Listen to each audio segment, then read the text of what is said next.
All right, so I recorded this on my iPhone, and the audio was really bad. I was outside. I even tried wearing my helmet on so you could block out the wind, but it didn't work.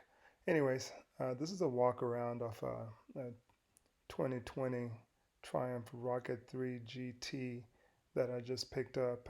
It's a 2500cc motor on that, and I think that's the biggest production motor that's on a motorcycle, I think.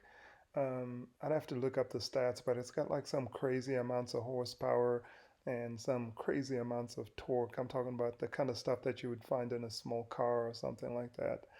Um, it's a very heavy bike, so it's solid on the road and it sticks to the road very well. Like I've ridden sport bikes before this. My last one was a BMW R 1000 or something like that. But um, I like this. I like this a lot, even compared to that BMW. The BMW had um, like old headlights on it, and this has LED headlights in the front.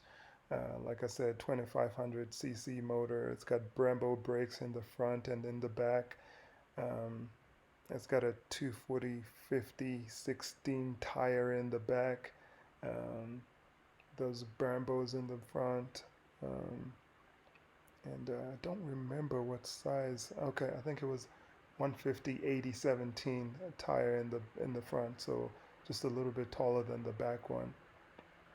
Um, but there's that exhaust. They're always trying to show you that exhaust in pictures, but um, the GT is that designation means it's the two up. So you basically get a passenger. So it's got the little backrest on there, so you can ride with a passenger. But the Rocket 3R is just a regular roadster, and it doesn't have a seat. So this also has this little windshield. Um, I've never ridden one without it, so I can't say that it really works or it doesn't. But at 6'1", I don't feel like a lot of wind was being blocked. Like I still felt like I was pretty much out there. It's got the shaft drive here, so um, and that engine looks really, really, really cool. Riding wise on the road, it, it's bumpy. It feels real solid, like the suspension's too stiff. So hitting a bump on the road, you feel like you're going to be thrown off the motorcycle. So that's something that I would have to take a look at. I know you can easily adjust that, so I need to look at adjusting that so that that rides a little bit better. But I'm going to turn it on here, and so you can kind of take a look at that display. There's going to be a lot of glare and stuff like that, so you can't really see it very well. But it's got a lot of features. Got a lot of features on it, and I was looking at some videos on the older version, and that display was pretty bad. But this here allows you to do a bunch of stuff on that display. You can do your road modes, your riding modes, your regular fuel and stuff.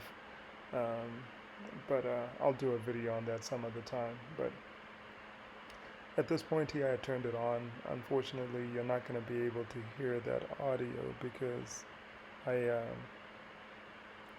don't have that. I'm going to try to see if I can pipe the audio in or something like that, but that may be way above my expertise. But I was testing out the exhaust at this point, and it's not good at all. For a 2500cc motorcycle, it, I mean, honestly, it just does not sound good at all. That would be something that you'd want to uh, get soon after getting it, honestly, so you can get a little bit of better sound out of that. But otherwise, good bike, looks good, and with some adjustments to the suspension, I think it can ride well. But my first impressions are it's so far so good. I'll try to record another video somewhere down the road after I've ridden it a little bit more. This is just a guy who's ridden it for 20 miles from the dealership, so I don't have a whole lot of information, but just wanted to put something out there, and hopefully it's better than nothing.